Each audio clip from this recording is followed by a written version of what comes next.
Hey, what's going in? Welcome back to another episode of the Not Safe for Sunday podcast. Hold up, did you just say what's going in? Did I? We going in. That's what I meant to say. We going in. I couldn't let that one stop. I couldn't let that slide. We going in. We going in. Where are we going? We going in. What I meant to say was, what's going on? Welcome back to another episode of the Not Safe for Sunday podcast. We thank you guys for joining us for another episode here. I'm Josh, joined by my boy Ken. What's going on, Josh? How are you doing? I'm doing good, man. What's up? Not much, but there is a vacancy here. You know, as I look to my left, where I usually look to see this guy who's always fidgeting and oh, there he is. Nah, man, he's here. Daniel, what's up, man? What's up? What's up, guys? I'm here. What's up, Daniel?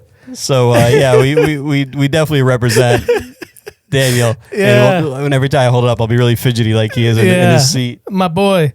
Yeah, we sent out the video asking for questions, and we mentioned in there that Daniel is not here. And there was a little bit of, I think there might have been a bit of concern about where Daniel was. Yes, hashtag where's Daniel? Daniel and his wife Bree had a baby, so yes. Yeah. That's where they are, recovering. Baby's great, well, healthy. Everybody's healthy, doing awesome. Yeah. So Yeah. shout out to Daniel. Make sure you hashtag your where's Daniel or whatever. Yeah, hashtag where's Daniel, because he was missing and people were definitely trying to find him. Yeah, I got a good way though. We can make him feel like he's here. Right, here we go. Sex is like a fine wine. It gets better with age. There we go. We got it out of the way. Did it. He did the thing. That's our boy. But we're so happy for them. It's definitely been a great blessing to them. I know he's going through it right now. He's in the trenches. So, oh yeah, yeah. First week, serious. Put your prayers out for Daniel and Bree and the baby, because I know it's a struggle, especially for the first one, trying to figure it all out, get the routine going. Yeah. Missing out on a ton of sleep, and that's a boy that likes his sleep. Oh, yeah. So, yeah, we love you, Daniel. We love you guys. That's we love you, Bree. So we, like I said before, we put out the video asking for questions from the listeners, and boy, did they come. Fastballs, man. They came ready to go, ready to rock. They understood the assignment. So what we're going to do today is we're going to have the boys in the booth. I didn't even introduce them. We got my boy, Spencer Wizard Kelly Berriman, in the booth on the ones and twos. We're depending on you guys in this episode. You got to get it right up on the mic when you talk. There's a couple cameras on you. Let's go. Yeah, we got this one. And that voice that you heard, there's the man, the myth, the legend. That's Johnny Digital. AKA Johnny Mannequin. Yeah. That's the boy. Steve Harvey today. He's all over. He's hosted. You got to do the stare. you gotta drop the jowls. We got this one. Yeah, we got Johnny on the video today. So the boys in the booth will be asking the questions, and Ken and I will be doing our absolute best. Whew, fastballs though. I don't know. I don't want to swing and miss. Oh, I'm gonna be whiffing today, dude. I'm striking out at least a couple of times. So we'll try to get through as many as we can. Once again, thank you guys so much for those who sent in their questions. We thank you guys so much for sending those in. And yeah, we're going to get into them. So why don't you guys start off with the first one? All right, for the first one, we got from Katie.mo_88 in Trent.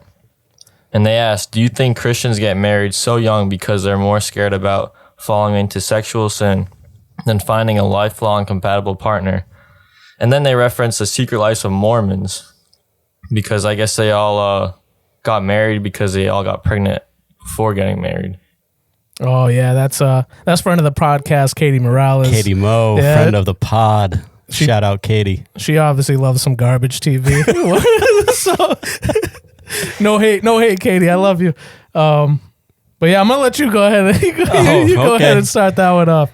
All right. So great question and tough question, and it's funny because like when I hear the question, it's how most people want things explained, or at least they frame the question in the two extremes, right? It's like, so either get married because we know that sexual sin is bad, or just struggle in sexual temptation. Right. And so what do you do? And so as I've been thinking about this question, I think that first and foremost, when Paul talks about like saying, if you think you're going to burn in your lust and temptation, go ahead and get married.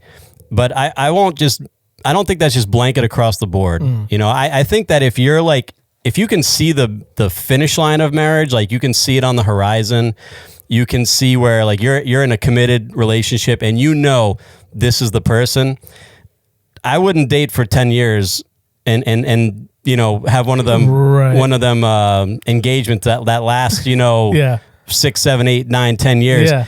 I mean, just go ahead and get married, and I think in this day and age, people they want every duck in a row. You know what I mean? Like they want to cross off everything off the list. It's like, okay, I got to graduate, then I got to get the perfect job, and then I want to, the right house, and I want the right car, and of course I got to get a dog first, and and it's like, no, I don't think so. I think make a plan, go after it. It won't be perfect. It won't be totally how you thought it would be, but God honors marriage. Yeah. So if you're in a committed relationship and you see that finish line, you see it on the horizon, then go ahead and go do it. You know what I mean? It's like, obviously if you're on the street corner, then maybe not, you at least want a dwelling, you need an income. Man's got to work, he's got to provide.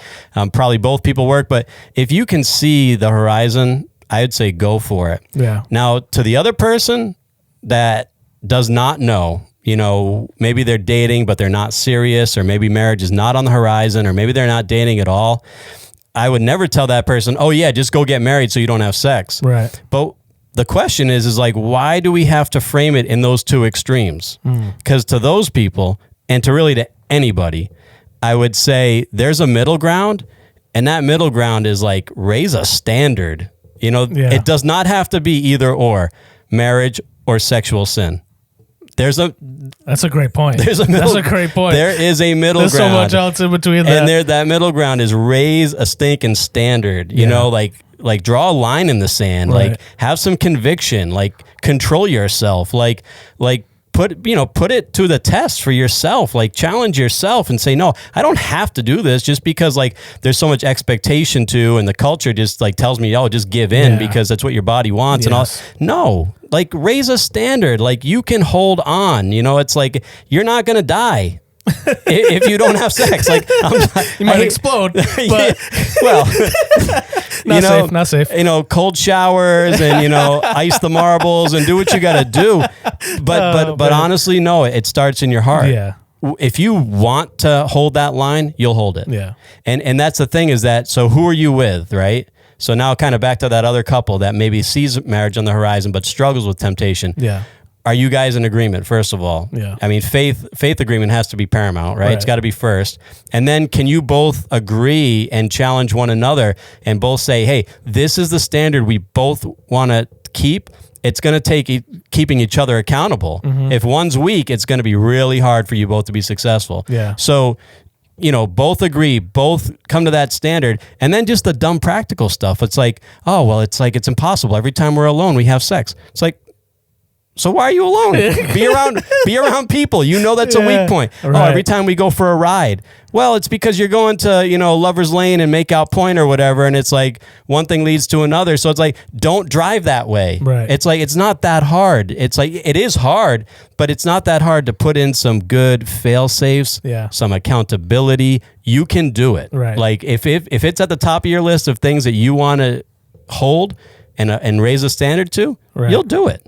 I'm with you on this, and I love this question because it's something that comes up and is basically, I think, thought about a lot, especially with younger men and women that are either dating or kind of in that point in their lives where they're going to be moving on to that stage, and like we've talked about before. Society's pressures. It puts that pressure on you as who you're having sex with, how many people you're having sex with, and there's a level of importance, and it might be different for women than it is for men. And I think we discussed that back in whatever episode that was. Yeah, right. But it really becomes this cultural thing where you don't feel like a man unless you're having sex. Absolutely. You don't feel like you're fulfilling the needs that I deserve to have, you know what I mean? Fulfilled. And like you said, though, it doesn't have to be one extreme or the other. you made a perfect point saying that if there's temptation along the way, well, you need to find your way out of that temptation. You need to skirt on around it, move on. If you can't be alone with one another, if you're being in the car, going for long rides together are going to do whatever. If you're going to be alone and in your bedroom and something's going to happen, well, don't do those things. Yeah. Go out, go for a walk, get active, do something else, and it'll help to curb a lot of that temptation that I think you're having, and root yourself in good biblical practices and surround yourself with good peers and things like that are gonna lift you up and gonna support you and say, hey, sorry, I know this is hard, but you need to like get past this, because at the end of the line, it's going to be the marriage part of it. Everybody has their perfect idea of what their wedding looks like, right? Yeah. So if you're willing to wait to have your perfect wedding, well, you should also be willing to wait to have sex with your partner. You know what I mean? Because you want it to be perfect. You want everything to go according to plan. Like, be patient. Yeah. Be patient and find your way out of that temptation. Find your way out of those things. I think a big problem is that I think a lot of, first of all, like when I talk to people of that age, right? Young adults, in that maybe they see the finish line, maybe they don't. And I think there's a, really kind of a false sense of security. It's like, okay, we're Christians and they'll put themselves in a path of temptation without even really realizing it. And like, oh yeah, we can go away for the weekend and we can sleep in the same room, sleep in the same bed. And I mean, I'll be straight up with people. I say, well, you found like the secret that nobody else has found. You are Superman because you're a better man than me. Yeah. Because I wouldn't be able to do it. No kidding.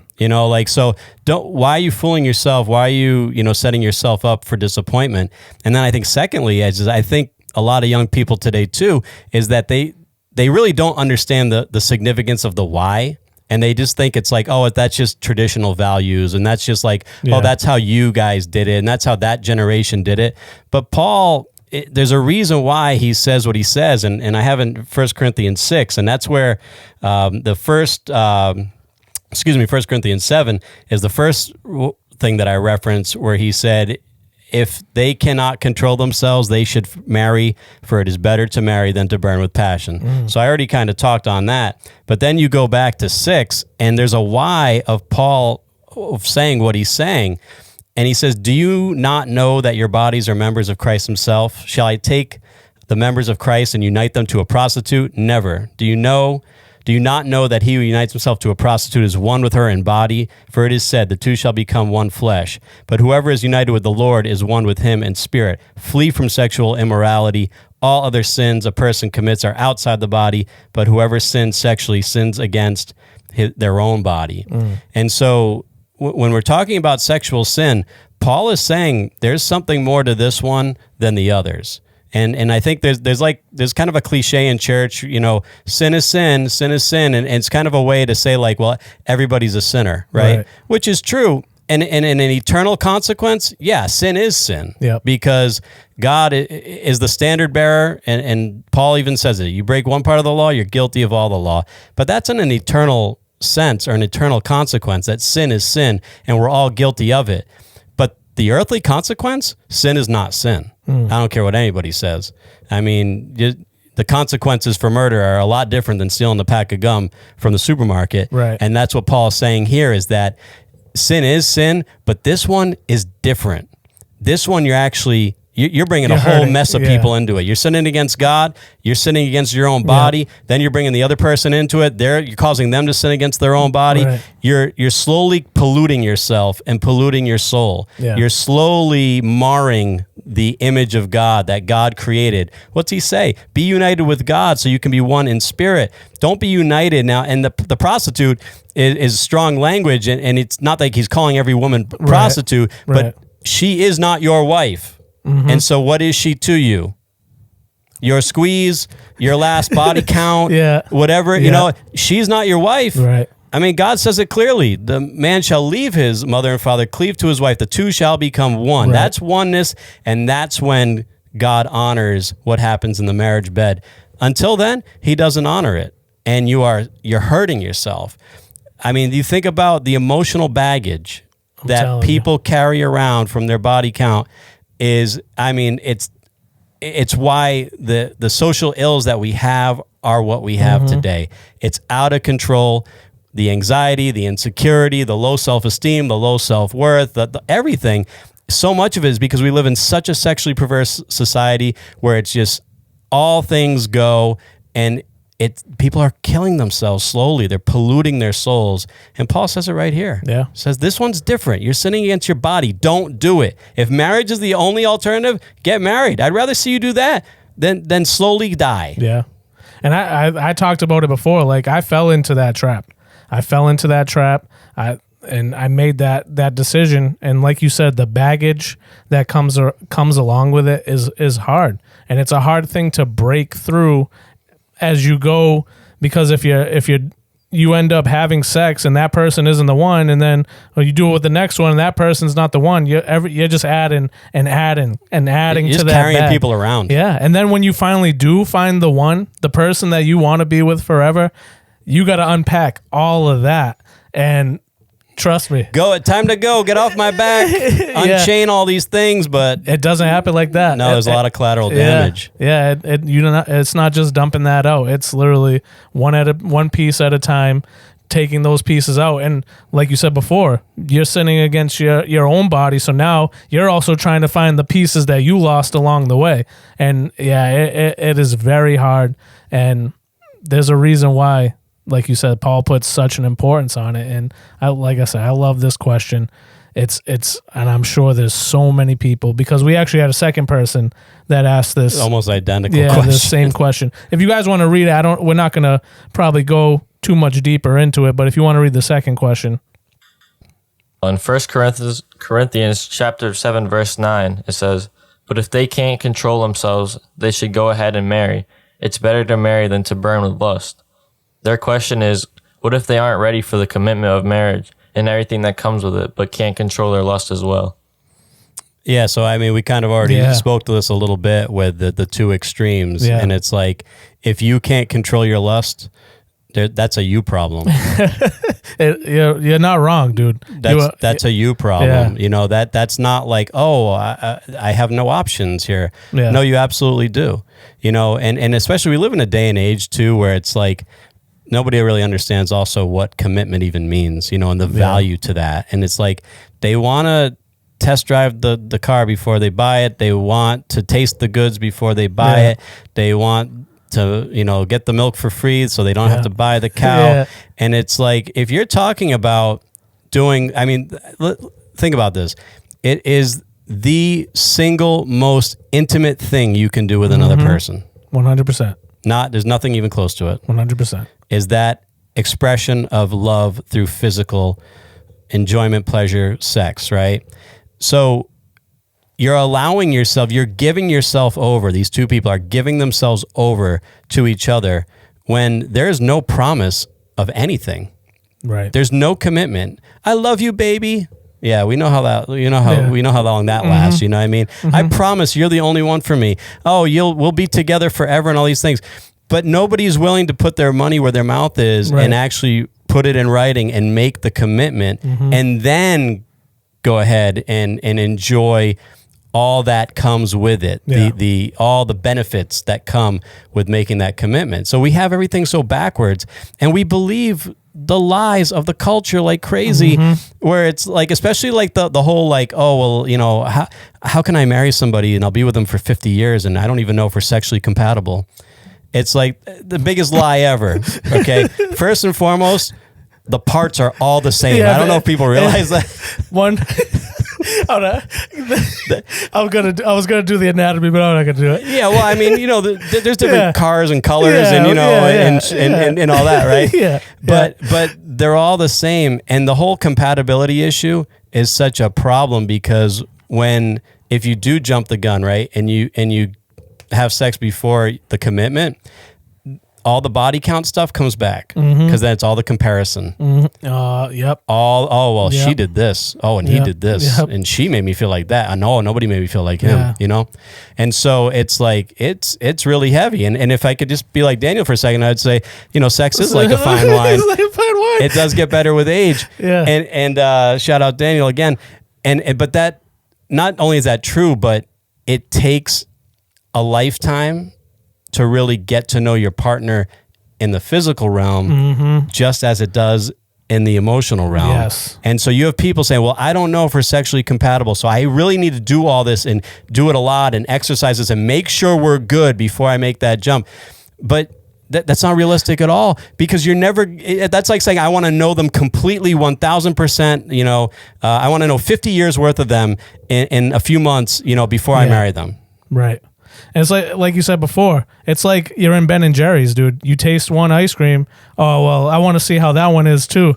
And then after you've already had all the scoops, it's like, well, do I want to go back to this one? But I kind of ruined it with that one. Like, it's the baggage that comes with it. This isn't like an all you can eat, try everything first and then figure out, all right, so how many people do you have to be with to find out who you're compatible with? Yeah. You know what I mean? If that's the only aspect that you have to be compatible with somebody, you're losing that game. Yeah, and when you start longing to, it's just a bad road.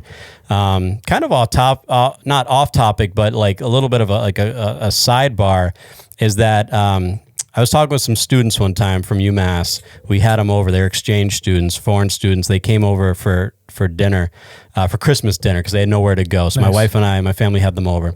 So we're just kind of breaking the ice, just talking about life, and relationships come up. And they're from a country where arranged marriages are still really common. Oh, wow. Right? And so we're like, oh, shoot, like, Yeah. how do you feel about that? Now that you're in America, Right. you're probably like, oh, forget that. You know what I mean? Right. And one girl was like, she was so like, dropped this bomb. She's like, no, I'm still fine with that. Whatever my parents want to, whoever they want to choose for me, I accept it. Oh, wow. Like, why? And she's like, because either way, marriage is work.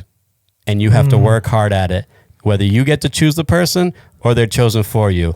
And it was just like light bulbs all over the place. I was like, wow, that was so deep. Wow. You know, and it's true because, you know, the culture that we have now, and they're really wanting to test drive everything and just make sure, you know, you're never going to know. You got to walk this life out. And the same way you get to know your spouse over a lifetime, emotionally, spiritually, and all those other ways, because as you know, you've been married how many years? 7 years. We're going to make sure it's 7. 7. Don't mess it up.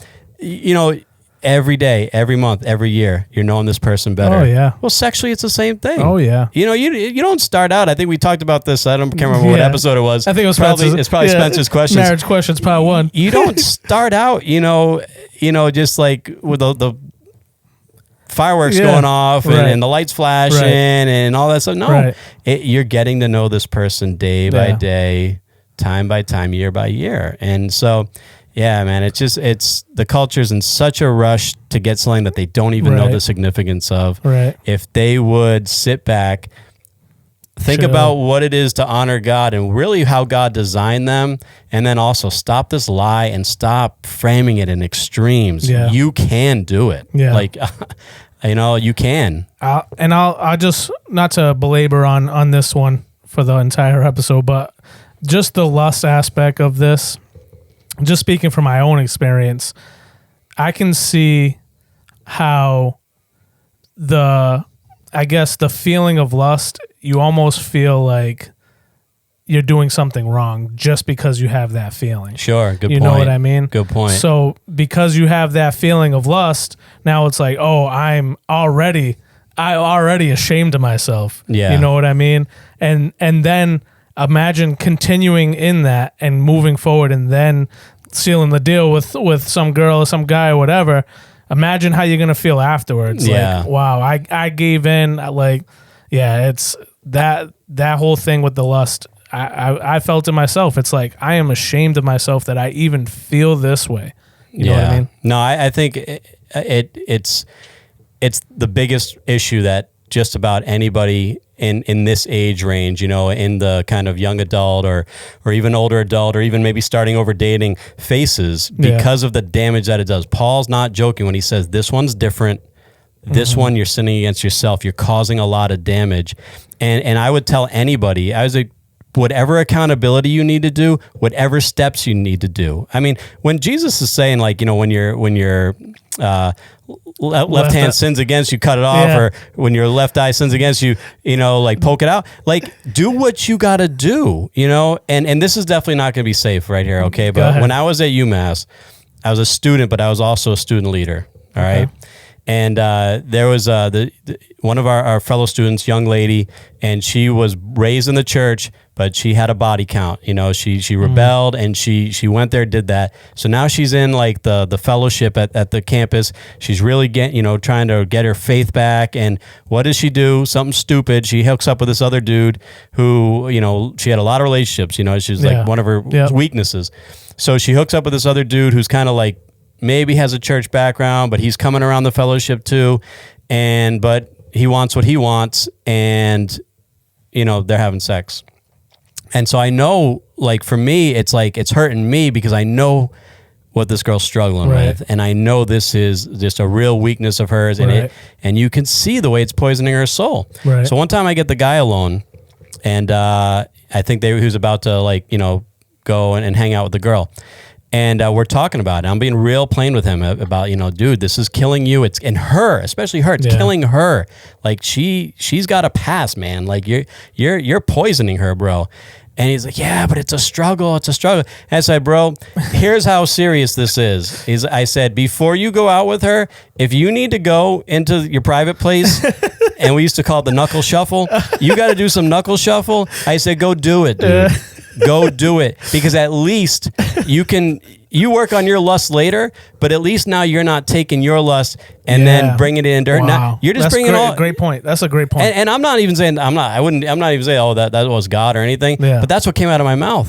Because I was so serious about like this is a serious one. You're hurting yourself. You're hurting the other person. You're struggling. Go struggle on your own for a bit. You'll figure it out. Don't bring her involved. That's a really good point, man. I guess to wrap a bow up on this, that's exactly like you said. Figure it out. You know what I mean? Figure it out. Like it's possible. Yeah, it is possible. Just figure it out. Don't put yourself in the situation where you're going to be so burning with lust that the only thing that you can do is give in to those temptations. And if you're not ready for marriage, don't rush into something just because you're trying to get to that part. You know what I mean? That part. Yeah, that part. And you try to get into that part, just figure out something else. Make a better game plan. Sit and really think about it, because you can't go down that road. How about just don't be stupid? Yeah, don't be stupid. Like, don't be stupid. Don't be you know the weak points. You know the places that you're going to be tempted. You know the roads not to go down. You know not to be alone. Yeah. Be around people. Don't drive down that road. Hold the line. Raise a standard. Make a plan. Yeah. It does not have to be either or. Yeah. Well, when you get that you want to Netflix and chill text, you just don't go chill. Yeah. You just don't go Netflix and chill. Like that's basically it. So, all right, man, let's go on to the next one. All right. Question number 3 is coming from Deb Marks. How do you navigate Christmas as a Christian, and is it okay to believe in Santa? All right. I mean, I navigate Christmas as a Christian as it's the birth of Christ. So, I mean, as far as that part, that's how I navigate that. Santa, Jeremiah, if you're listening, we need to turn it off now. Jeremiah likes to listen to the Not Safe for Sunday podcast. Nice. But we all know that Santa... You made me a little scarred after today. Yeah. We all know that Santa's not real. But, I mean, I don't know, man. I think it's something nice. Like, it's nice. It's good for the kids. Like, we as adults, we're not worshiping Santa. You know what I mean? Right. Deb Marks come with a fastball here. And me and Deb Marks have a little bit of a history here. Okay. She claims that I bought her a book to give to Daniel about like the dangers of believing in Santa like 20 years ago or 25 years ago. Did you buy this book? I have no recollection of this. Okay. I think I know who did buy it. Yeah. And the way I say it is like, I have no recollection of this, but if I did, it was a gag. Oh, jeez. You know, it was a guy. I was just trying to needle you. Oh, okay. man. But the fact of the matter is that this might seem like an innocent question, but this topic is so divisive, super divisive. And I'm not saying like, oh, don't bring it up. No, this is the stuff that we need to talk about. And this is definitely the not safe for Sunday. Yeah. You know, I mean, first of all, Jesus was not born in December. He wasn't born on December 25th. Okay. He was probably born in September. And you can kind of figure that out from when his older cousin, John the Baptist, was conceived, most likely in June. That means he would have been born the following March, and he's 6 months older than Jesus. Jesus most likely born in September. So how just about all of our common holidays come together is that they're just a melting pot of centuries of traditions that all just kind of come to this one landing point. Right. And Christmas is no different, because I think this is true in church history, is that Pope Julius in like the 4th century declared December 25th Christmas when we would celebrate the birth of Christ. It was never biblical that, you know, we're never encouraged biblically. Right. And in the New Testament, we're not encouraged to honor any special day or holiday or the feast that the Jews had done. We are released from that requirement because we're released from the law. Not saying that they were bad things, but as a New Testament Christian, we are not bound to those days. And so any holiday that we want to choose to celebrate in most likely has just been something that's been Christianized. And so December 25th coincides with a pagan Roman holiday called Saturnalia. And that's where all the gift giving comes in.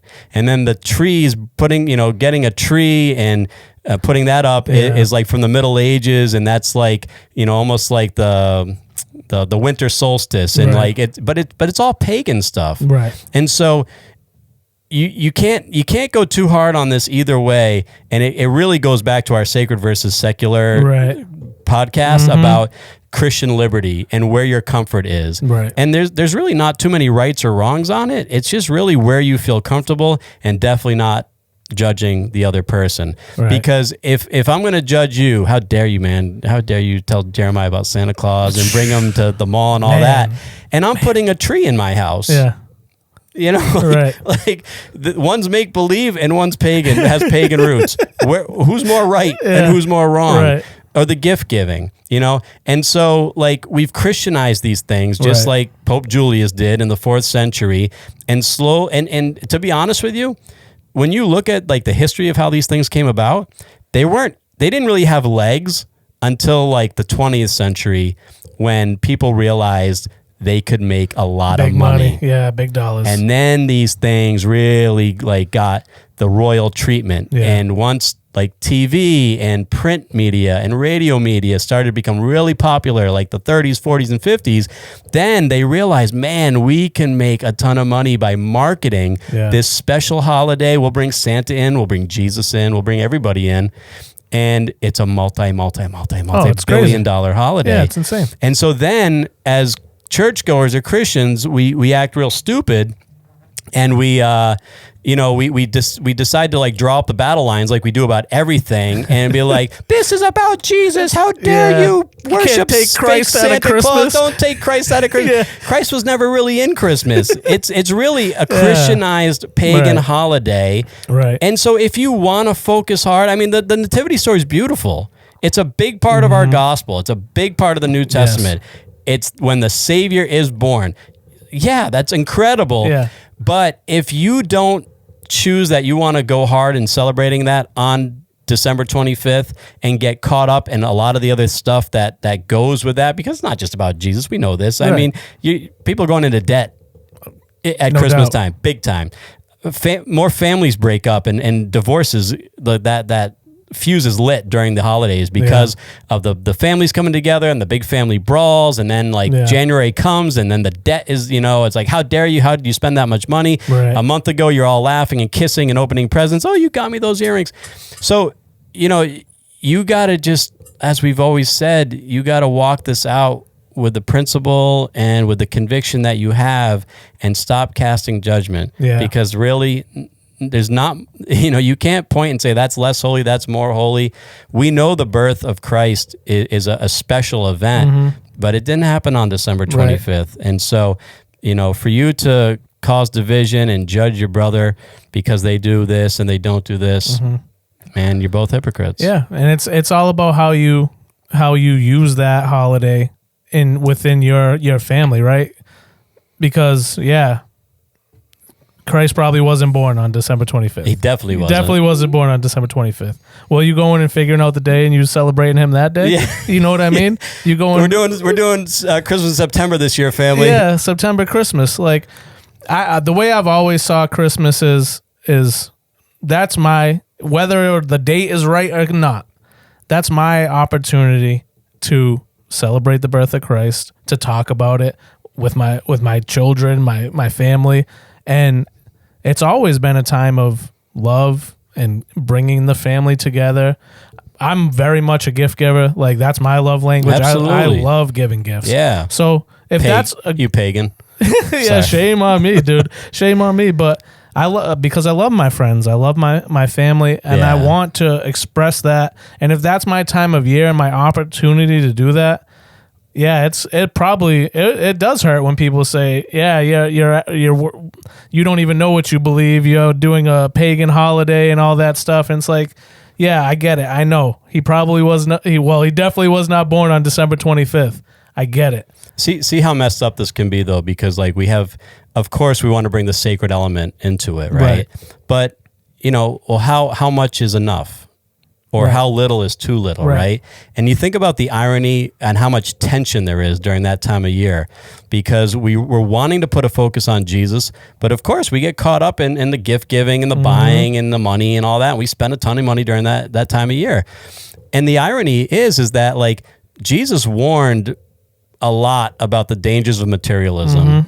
He warned a lot about the love of money and having your heart set on those things. Yeah. And so it's such a weird time of year where there's this tension, because it's like, sacred and everything beautiful. Yeah. Everything about the Son being born and the Savior being born and the angels singing and the shepherds, rejoicing and going into town telling everybody. But then it's like, oh my God, like I'm going to go into debt if I get these things. And it's like, I don't know if I can do this. And it's such a weird time of year. And so you do what you have your conviction to do. Yeah. You want to go hard sacred, go hard sacred. That's fine. Don't buy gifts. Don't put up a tree. You be that guy. And what a sad house that is. No, on Christmas. But you know what? But like, if that's you, do you, right? Do your thing. And if you have the balance, then but man, don't judge one another, and don't with your judgy finger be like, you took your kids to Santa Claus, how dare you? And so and Deb, I did not buy that book, by the way. All right, we're putting an end to it right here. Oh man, the truth is out. That book was not bought by Ken. She has that book. They found it too. Yeah, I wish I had it for the episode. That would have been great. So I'm with you. I love Christmas. I really love that time of year. It really, like I said before, it just gives me such a great opportunity to just sit back and just appreciate, you know what I mean? The things that you have, your family and things like that. But I don't judge. Especially when your kids are small. Oh, man. That's gold. It's the best time of year, dude. That's gold. Best time of year. But, I think we actually have another question. Yeah, it's kind of like a follow-up, right? To that? Along the similar lines. Deb doubles down and asks about Halloween and dressing up. Is trick-or-treating and celebrating Halloween, is that innocent or is it evil? Deb coming with a fastball. I'm gonna come out and tell you. I take my son trick or treating. I trick or treated my entire life. The way I think about it is, if like you said, I forgot what episode. It might have been sacred versus secular, but probably sacred versus secular. Nobody's conjured a demon by accident. Yes. You know what I mean? I've been thinking about that as I thought about this question. Yeah, nobody's ever conjured a demon by accident. Nobody's ever conjured a demon by dressing up as Pikachu. I'll tell you that much. Yeah. So I don't. This one's even more divisive than Christmas. This one people lose their minds on. Halloween again has a very interesting and storied past of how it came about. It's not all that different than Christmas. It is a mix of different traditions through many centuries that came. You have some like pagan Celtic celebrations that like honored the dead. Then you even have the Catholic feasts like leading up to like All Saints Day, where the night before they would pray, they would go door to door, and they would, you can see where these things come about, but they would basically they would ask for money in exchange for praying for their loved ones who were in purgatory. And they say, give me money. Damn. I'll pay. I mean, it sounds like it's a pretty good scheme. Yeah. Pay for your loved ones that they might find their eternal rest. Then you got like some of like the recent immigrants to like from the British Isles that came in through Canada, came down into like New York and New England. They were kind of like the hooligans, that's real. Yeah. And you'd have like this on this night that they would, a lot of tomfoolery and vandalism and things like that. And a lot of horseplay out there. A lot of horseplay. And the trick or treat, that started out with like, if you don't give me a treat, you're going to get a trick, right? Yeah. So then, same thing, 30s and the 40s, the horror genre, it starts getting big. Dracula and Frankenstein and things like that. And that's right around the time that advertisements start, Madison Avenue, they start pumping out advertisement in order for businesses to make money. And they saw something in this and are like, oh, we can capitalize on this, right? So is there focus on the devil and demons and ghouls and things like that in witchcraft? Yes. On Halloween, for sure. There is a heightened focus on that. But you need to be like Stretch Armstrong if you're going to make the connection between that and you dressing up Jeremiah as Spider-Man to go extort your neighbors for candy. Because I'm sorry, the two are not connected. Oh, man. And so, same way, people need to live in their own conviction. And I know I'll get hate email for this, for sure. And this is not safe for Sunday. It's not safe, so bring it on. But it's okay, bring it on. But no, I'm sorry, conjuring demons is not the same as taking your princess butterfly, to go to all your neighbors and let them take pictures and say how cute she is and get candy. Right. The two are not connected. Okay? They are not. And so that hyper spirituality and that hyper focus on saying, no, this is a night of the devils. We must not partake at all. Well, Paul speaks to partaking. And he says in a different context, he says, you partake with these things according to your conscience and what's within your conviction. Yes. If you want to honor the day or esteem the day and you're comfortable, that's fine. Now, obviously not specifically about Halloween. Right. If you don't want to, you don't feel comfortable, you don't want to esteem the day, and this day is not more or less important than the other, then don't. But don't, put the judging fingers away. Yeah. You know what I mean? And when people, the big verse that people quote with Halloween is like light and darkness have nothing in common and things like that. Well, I'm sorry. Again, you don't conjure demons by accident, and taking Jeremiah dressed as Spider-Man to extort your neighbor's candy, that's not demonic, that's not darkness, that's not evil. Yeah. And so that's where people, again, just have to live and be comfortable with their own liberty or be uncomfortable and abstain. Yeah. And that's fine. Right. But this lie that's the devil's day, the devil has no day. This is the day that the Lord has made. Let us rejoice and be glad in it. Every day. Amen. Every day. So I don't have to go hide in my house just because, this is the devil's day. But I also don't have to go partake if I don't want to. Yeah. That's fine, because I'm not advocating one way or the other in any of these things. Christmas, Santa, gifts, dressing up, not dressing up. I'm not advocating on any of them. You do what you're comfortable doing, but stop judging the other person and being a stumbling block for them, because you're creating a ton of confusion and you're taking gray areas and you're trying to make them black and white. Yeah. It's not there. I'm with you. And it goes back to like when Daniel was talking about that person that made him toss his CDs. Yeah. You know what I mean? Yeah. Because I jumped around. My mother had us jumping around from church to church when I grew up. Some of them didn't matter. Like you just said, it's your liberty. You do you, basically. And then some churches, it was like, oh no, nope, we ain't doing that. Definitely don't do that. We'll have something in the church that night instead. Yeah. And it's like, you're doing the same thing. You're still, even though you're not openly celebrating Halloween, well, you're putting on something that day anyways to detract from that. It's like everything else. You're just Christianizing it. Yeah. Yeah. So, like you can't like say, oh, well, do this and don't do this. No, because they're all the same thing. Yeah. They're all just Christianized Right. to the degree that you're willing to participate. Right. And I know people that like, they were even hardcore about coming to like a harvest fest at a church. If it was on that night, they would like, oh, that's crazy. That's Halloween. Are you serious? Go to a harvest fest at a church, I'm going to go hide in my prayer closet that night. Pretty much, no. So I'm with you. So like it's really all just Christianized, and it's what degree are you willing to participate? Now for us, you got Johnny Digital in the booth over there, and he'll tell you, like our conviction on this changed over the years.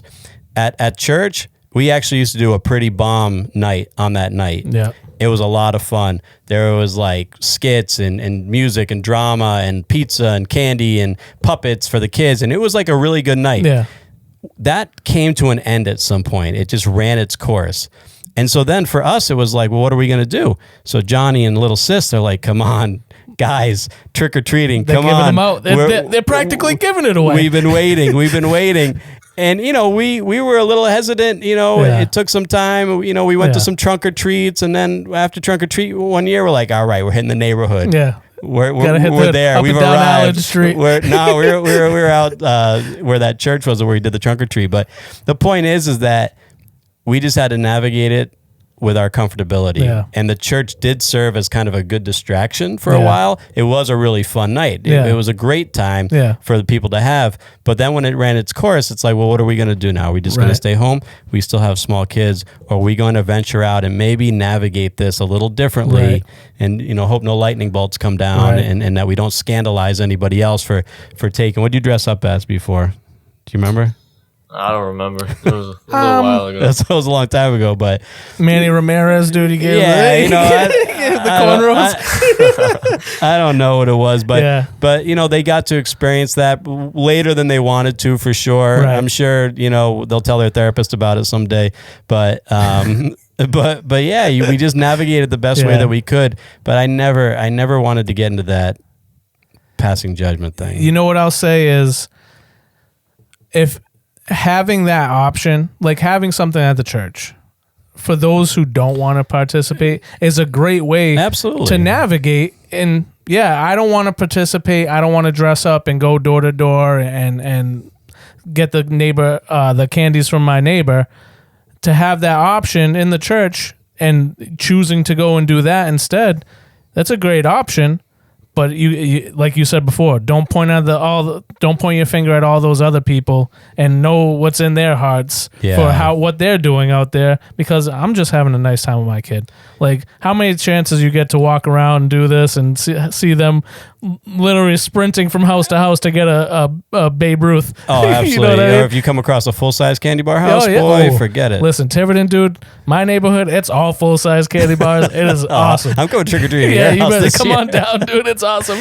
I think churchgoers, Christians, were guilty. We point out what is like the obvious boogeyman in the room, right? And then we kind of turn our eye or turn our face to the more subtle evils. Yeah. That applies for Christmas. You know what I mean? Right. Where it's like we indulge in this materialism. We put pagan trees in our house and all that. And we think, oh, it's fine because at least I'm celebrating baby Jesus as part of it. I got my manger set up too. So, it kind of counterbalances that.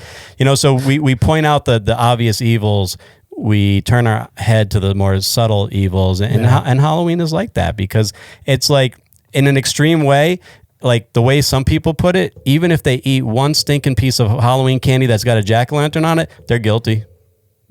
Of what? Because they've enjoying some delicious candy. They've partaken. Yeah. Do you understand what I'm saying? What a slippery slope this is. Yeah. And when you set such a position for yourself that any connection to this at all, Spider-Man, Butterfly, Power Ranger, whatever you dress up as going for candy, is equivalent of being in darkness and evil. Well, if you have that piece of candy that somebody left in your office, on the bowl on your desk in the office, and it dare have a jack-o'-lantern on it, and you eat that candy, you've also partake, because you've set such a position for yourself. So navigate it. You figure it out. Yeah. God loves you. A lot of these questions are answered by you figure it out. Figure it out. God loves you. Navigate it. You know what I mean? Explore your own conscience and explore your own Christian liberty, and where that limit is, stay at that limit. It's fine. Yeah, that's. I ain't gonna judge you. I ain't gonna laugh at you. I'm not mad at you. Daniel, what do you say? He's quiet. Sex is like a fine wine. What else we got? We have our first anonymous question. Uh-oh. Why did people stop keeping the Sabbath day, Saturday, and they want a scripture answer? Ooh. Somebody's direct. Why? All right, read that one more time. Why did people stop keeping the Sabbath day, Saturday, and they want a scripture answer? Okay, I got you. I'm going to leave this to the scripture man. The theologian. The theologian, Farthest thing from. So the Saturday Sabbath was given by God to the Israelites through Moses in the law. And the instruction is that they would cease from their work from Friday sundown to Saturday sundown. And that would be, they would cease from all work, and that they would keep that day as holy. So, the connotation is always very religious and spiritual when it comes to Sabbath, but the word in the Hebrew means rest, and holy means set apart. So it was really like, God pointing to himself and saying that, the Lord worked, in creating everything in 6 days, and then on the seventh day rested. You should also do the same. Yeah. And so for the Israelites, though, that was the requirement. That was the legal requirement, the law that they had to observe. And if they didn't, there was penalty. And so then we come to the new covenant, and there are a number of different verses and different things to point to the fact that it does not have to be this sundown to sundown, Friday to Saturday, or that doesn't really have to be any particular day at all. So a lot of people point to the Christian Sabbath being Sunday, and that reason being is that, Christ was raised on a Sunday, and that is like the new birth, and that's like when the church is born. When Christ, it's really born in the book of Acts, but that is he becomes our Sabbath, he becomes our rest. He was raised on a Sunday, so that becomes almost like the rest day, right? And then the whole Western calendar is arranged around that Sunday being the first day of the week. Why? Well, because that's the day that Christ rose, and that is the day that we rest. So if you work 6 days, more times than not, that Sunday is going to be your day off. And so, you can, you're probably not old enough, maybe you are, but like the blue laws in Massachusetts, they extended for quite a while, even into the 80s, where every store was closed in Massachusetts on Sunday. Everything. Yeah, no, I was never especially liquor store. Liquor stores are probably the last things to get open on Sunday. So I can remember that being like early 80s, mid 80s, and that still being a thing. So, that's why the Sabbath for the new covenant kind of switched from Saturday to Sunday, because, we're no longer under that regulation, and because Christ being our Sabbath raised on a Sunday. There's also different things in Scripture that point to, like in Acts, where they would gather together, and it was oftentimes on a Sunday. But that also doesn't mean that it has to be Sunday. Right. And first and foremost, we are no longer under the regulation from the law. Yeah. So that's what people have to understand. Now God, I think everything that God designed is good, 100%. Yes. But we are not legally bound to that law anymore. We are able to exercise our faith with a little bit more liberty and a lot of things that we've been talking about, and just a little bit more conviction and principally based. And so I think in the new covenant, it's the heart of the command more than the legal binding of the command that's important. So a couple verses, because this person wanted scripture. Colossians 2:16 and 17. Therefore, let no one pass judgment on you in questions of food, drink, or with regard to a festival or a new moon or a Sabbath. So let no one pass judgment on you. If you keep that Sabbath that comes from the law, fine. If you don't, fine. Colossians 2:14, by canceling the record of debt that stood against us with its legal demands, This he set aside, nailing it to the cross. In other words, all those legal requirements from the law are now nailed to the cross, and now we are free in Christ. Doesn't mean that the principle of the law is bad or the heart of the command is bad, but now we exercise it with more liberty. There's some more freedom for us. And then Romans 14, and we could have applied this a lot of different places. One person esteems one day as better than the other, while another person esteems all days alike. Each one should be fully convinced in his own mind. The one who observes the day observes it in honor of the Lord. The one who eats in honor of the Lord, since he gives thanks to God, while the one who abstains in honor of the Lord and gives thanks to God. So kind of along these same lines is like how you decide to exercise, you're for or you're against. You do it in honor of the Lord, and you're good. Your conscience is clean. I think one thing that's important to note is that the Sabbath is really important, like as a principle. Yes. Rest. Yes. I mean, I've taught on this like most of 2024. I taught on emotionally healthy spirituality in the church, and they put a big emphasis on Sabbath, but not the regulation that it has to be Saturday, but just the fact that it is good, that that we need rest. And God commanded it not just so that we would be under this requirement of it and like our hand behind our back or arm behind our back, but that it's good for us. If you work, you're going to burn out. Right. There's all kind of mess that's going to tumble down from that. That's going to avalanche from that. Right. And so the principle's there. The heart of the command is good. What God created for man is good, but the legal requirement, no. New Testament Christian, you are no longer bound by that. Yeah, and the legal requirement of that, even just to find rest on its own, becomes tough. You know what I mean? We talked about this before. I think it was during a men's breakfast that like I can find rest while mowing my lawn. Sure. You know what I mean? Because even though I'm doing a physical activity, that's my opportunity to just find peace. You know what I mean? Find peace in my day, just collect my thoughts and move on and feel recharged and re-energized after I'm done with it, because you don't get those many opportunities to do this kind of almost mindless activity of mowing the lawn or whatever, and really don't have to worry about too much else. And like you said, there's a lot of pressure that can get put on with that legalism of, I need to observe the Sabbath on Sunday, on Saturday, whenever you observe it, and I don't do anything. Yeah. Well, we saw what the Bible says about that. What does Jesus say? Who lets their donkey fall into the ditch and doesn't try to pull him out? Yeah. Who doesn't do good? Yeah. When you have an opportunity to do good. You know what I mean? Yeah. So it's the law part that makes it hard. And you made the best point. We after Jesus died for us on the cross, we're no longer bound by that old law. We have a new covenant. That's right. And I think that is the biggest difference between that. Yeah, and I won't quote it chapter and verse right now, but it came to mind is that it says that the Sabbath was made for man, not man for the Sabbath. And so it's saying that this was something that was made for us to enjoy. Yeah, great point. Great point. Find things you enjoy, find things that help you unplug from work and the stresses of life, and find rest. Can you imagine the stress like on a Saturday if you can't cook at all the preparation that you have to have the day before because cooking is work and that's breaking the law, you're going to be in judgment. Right. You know what I mean? So Sabbath was made for man, not the other way around. Yeah. And so it is something that we're to enjoy, and we honor God with our bodies when we rest. That's such a good point. That's honoring God. You know what I mean? He created us for this. So when we do it out of joy and out of we know that we need this, it honors God.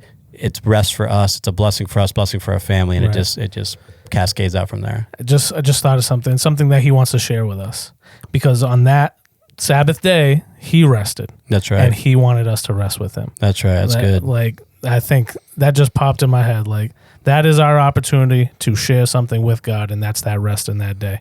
And whatever day it may be, whatever day of the week it is, even if it's only for a few hours, to find that peace. Find that day, I think it's, like you said, it's important to do. Super important. Because we all know, especially in today's culture, it's go, go, go all the time. To just find a few minutes to just sit back and relax is nice. And for me, my Sabbath is really Friday. Because you're working on Sunday. I'm working Sunday. I'm tired on Sunday. Like from waking up early, preaching a couple services, talking with people, being with people, sometimes having like different commitments afterwards. Yeah. I'm beat. That's not a rest day for me, because it doesn't mean church. it means rest. So it doesn't have to. It's great. If Sunday's your day, you don't work, you get to go to church with your family, worship God, and then go do your thing. That's great too. Yeah. But to say it's a requirement, no, it's not. We're past that now. We're past that. Yeah, we're past that. I think that's all the time we got for the questions. I'm winded. You've been working overtime today, dude. That's it. We gotta I'm gonna rest good tomorrow. Yeah, I'm gonna hit up Holy Donuts so you put a little bonus in your check. You guys in the booth, you guys got anything, any comments to add? Anything? I think you guys nailed it. Sound pretty good from in here. Wow. Awesome. Wow, Johnny Digital with some good feedback. Spencer. No, yeah, that was good. And if I just give a quick little shout out, I met a friend of the show on Tuesday, Sabrina. Didn't get her last name. Goes to UMass Dartmouth. Goes to Conquerors. Real cool. Yeah, Sabrina and Jelly. That's her. Yep, Yes, sir. Oh, yeah. She's a big fan. Sabrina's a big fan. Shout out Sabrina. That's awesome. Well, we had about 10 more questions. Yeah, no, we got at least 4 more that we did not get to. Yeah, we'll have to bring this back. Yeah, we're gonna bring this back. How long is Daniel's paternity leave? We'll have to put it there. I don't know, man. Whenever he can get 8 hours of sleep, I think that's probably when he'll be back. Oh, he might never be back. But he's got kids now. Daniel, what do you say? All right, that's good. Last word from him. But yeah, so we do appreciate everybody sharing their questions with us, like we said before, and please keep them coming. Keep these questions coming. As you can see, we're not afraid to take on some of the tougher questions, some of the challenging questions. Well, Ken's not afraid to take them on. Hey, we're in this together. Yeah, it's a team effort in here, but yeah, we love to do it. Those were really, really fun questions to really dig into, and yeah, there's like a couple more that I really can't wait to get into. So nice. Yeah, we gotta get into those at some point, and we will down the road. But yeah, feel free to share more. Thank you for those who shared. And if you haven't checked out the tables, I got Napoleon Dynamite today. So yeah, I just had to bring it. Napoleon's one of my favorite guys. Gosh, idiot. Tina, eat your food. Yeah, it's a great movie. What a classic movie. Yeah. And then I noticed yours, man. I like yours. Yeah, man. I got my my White Men Can't Jump. Yep. Sidney movie. Dean and Billy. And I got my boy Tatum. NBA champ Jason Tatum. You gotta preface that with NBA champ and Olympic bench. Yeah. 0 minutes of the Olympics. Gold medalist. Olympic gold medalist, backup. though. He still got the gold. So unfortunately. Yeah. Oh man, but yeah, thank you guys all for joining us. Yes, sir. We miss Daniel. He'll be back soon. But yeah, until next time. Peace out. Bye. Daniel says bye. Peace.